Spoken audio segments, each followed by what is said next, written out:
Mister middle class. Srikanth అలాగే లయ నటిస్తున్న చాలా రోజుల గ్యాప్ తోటి వచ్చిన ఏదైతే మూవీ ఉందో అదే మిస్టర్ మిడిల్ క్లాస్ అనమాట. ఇంకా రాలేదు. టీజర్ వచ్చిందనమాట. మీరు ఇక్కడ మీకు తమిళ్‌లో కూడా నేను తమిళ్ చూసి చాలా మంది శ్రీకాంత్ గోవింద్ అంటే ఇది శ్రీకాంత్ గోవింద్ అని ఒక మూవీ అనుకుని ఉంటారు నాకు తెలిసినంత వరకు. కానీ మిస్టర్ మిడిల్ క్లాస్ అని బట్టి వెనకాల డివోషనల్‌గా సోషల్ ఫ్యాంటసీ ఈ డ్రామా ఈ మూవీని వాళ్ళేదో సింపుల్‌గా మిస్టర్ మిడిల్ క్లాస్ అని ఏదైతే టైటిల్ ఇచ్చారో అది జనానికి అంత ఎక్కలేదనమాట. నాకు కూడా అంత అనిపియలే. వెనకాల ఏదో ఉంది. ఆ కథలో ఏదో డెప్త్ ఉంది. కానీ సింపుల్ మిస్టర్ మిడిల్ క్లాస్ అని ఒక మంచి ఫ్యామిలీ డ్రామా లాగా చూపిచ్చారు. కానీ నా వంతు ఏదో ఒకటి చేద్దామని నేను 'శ్రీకాంత్ గోవింద్' అని చెప్పి ఒక టైటిల్ యాడ్ చేసి దాంతో పాటు మిస్టర్ మిడిల్ క్లాస్ పెట్టాననమాట. అసలు నిజానికి సినిమా పేరే mister middle class. 'Srikanth Govinda' కాదు. అది పక్కన పెట్టేసింది. మన మూవీ విషయానికి వెళ్ళిపోతే డెఫినెట్‌గా ఈ గోవింద్ క్యారెక్టర్‌లో మన రాజేంద్ర ప్రసాద్ గారు నటిస్తున్నారు. ఆయన గురించి మనందరికీ తెలిసిందే. చాలా అద్భుతంగా చేసేస్తారు. అది పక్కన పెట్టేసి సినిమా గురించి మాట్లాడుకుందాం. ఈ సినిమా అసలు దేని గురించి ఉండబోతుందో వాళ్ళ టీజర్ మనందరికీ తెలిసిందే. టీజర్ అనాలిసిస్ అనేది మా సినిమా ఈ కంటెంట్ మీద ఆధారపడింది. ఈ కంటెంట్‌తో మేము సినిమా తీస్తున్నాం అని మనకు వాళ్ళు చూపించేది టీజర్ అనమాట.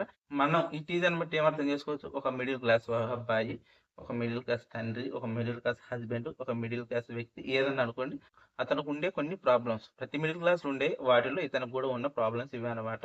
తను మాటిమాటికి తను చేసింది ఫెయిల్ అవ్వటం గాని, తను జాబ్ పోవటం గాని, తనకున్న 16 లక్షల అప్పు గాని, ఇవన్నీ ఏ మిడిల్ క్లాస్ 16 లక్షలు అంటే ఒక లక్ష ఉండొచ్చు.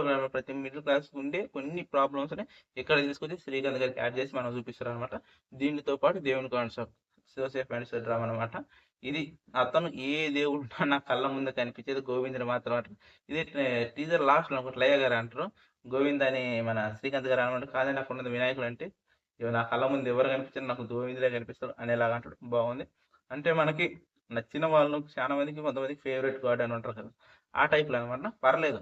మనకి ఈ టీజర్ చాలా క్లీన్‌గా, నీట్‌గా ఫ్యామిలీ ఎంటర్‌టైనర్స్ వస్తుంది. డెఫినిట్‌గా ఈ మూవీ ఏదైతే ఉందో చాలా వరకు వాళ్ళు ఇచ్చిన టీజర్‌లో మనం గమనించిన విషయాలు ఏవైతే ఉన్నాయో అవి నాకు చాలా బాగా నచ్చినాయి. చెప్పినా కదా! ఏదో ఒక మిడిల్ క్లాస్ వ్యక్తి ఎలాగైతే పాకుతాటలు పడుతుండో లాస్ట్‌కి మనకి ఏదో ఒక మెసేజ్ ఇస్తారు. ఆ మెసేజ్ నేను చెప్పెట్టే అంత బాగుండదు. నాకు తెలిసినంత వరకైతే ఒక గుడ్ మెసేజ్ మూవీ అనమాట. మళ్ళీ శ్రీకాంత్ ట్రాక్ పట్టిండనమాట. ఆయన ఫ్యామిలీ డ్రామాతో ఆయన వచ్చింది. కాకపోతే దీంట్లో కొత్తగా ఏదైనా యాడ్ చేశారంటే సోషల్ ఫ్యాంటసీ. నిజంగా బాగానే ఉంటది సినిమా. నాకైతే డెఫినెట్‌గా టీజర్ నచ్చింది. ఇది నాకు తెలిసినంత వరకు స్టోరీ చెప్పినా కదా!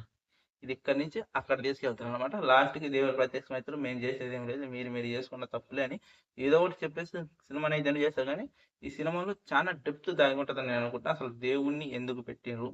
అసలు గతంలో చాలా స్టోరీస్ ఇలా వచ్చినాయన్నమాట. దీనితో పాటు ఇంకా ఈళ్ళేదో చూపించాలని తాపత్రయం నాకైతే అర్థమైతుంది. టీజర్‌లో ఏదేదో చెప్దాం అనుకుండ్రు. కాకపోతే తమిళ్‌లోనే సినిమా మొత్తం కనిపించేసింది. ఈ సినిమా ఇంకా హైప్ రావాలంటే టైటిల్‌తో పాటు ఇంకా ఈళ్ళేదో మ్యాజిక్ చేయాలని నేను అనుకుంటున్నా. నాకు కూడా అనిపించిందని చెప్తున్నానన్నమాట. టీజర్‌లో చాలా మందికి స్టోరీ మొత్తం అనాలిసిస్ అయిపోయింది. ఇది మాత్రమే ఉంది. వాళ్ళ డైరెక్షన్, వాళ్ళ స్క్రీన్ ప్లే ఇంకా అక్కడ ఏముందో చూపించే విధానం. వచ్చే ట్రైలర్‌లో గాని రాబోయే రోజుల్లో ఇది ఇంకా ఇంప్రూవ్ చేసుకుంటే బాగుంటదని నా ఒపీనియన్ అనమాట. ఓవరాల్‌గా అయితే నాకైతే నచ్చిందబ్బా. చాలా బాగా అనిపించింది. మళ్ళీ శ్రీకాంత్ గారి ఫ్యామిలీ ఎంటర్‌టైనర్ చూడడానికి చాలా మంది రెడీగా ఉన్నారు. తెలిసిందే కదా! ఎవరు తీసిందనదు. కంటెంట్ ఇంపార్టెంట్ ఇక్కడ. కొత్తవాడు వచ్చిండా, పాతవాడు వచ్చినా కంటెంట్ ఇంపార్టెంట్. కంటెంట్ నచ్చితే సినిమా ఎక్కడికో వెళ్ళిపోద్ది.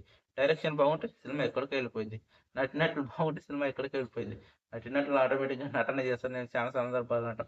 వాళ్ళు బాగా వీళ్ళు బాగా అంటే అదంతా డైరెక్షన్ ప్రాబ్లమే. నటీనటులు నటించడానికే వస్తారు. ఖాళీ టైమ్ పాస్ చేయడానికి కాదు. ఓకే. నాకైతే ఈ టీజర్ నచ్చేసింది. మీకెలా అనిపించిందో కింద కామెంట్ చేయండి. చూడనవాళ్ళుంటే వెళ్లి చూసేయండి.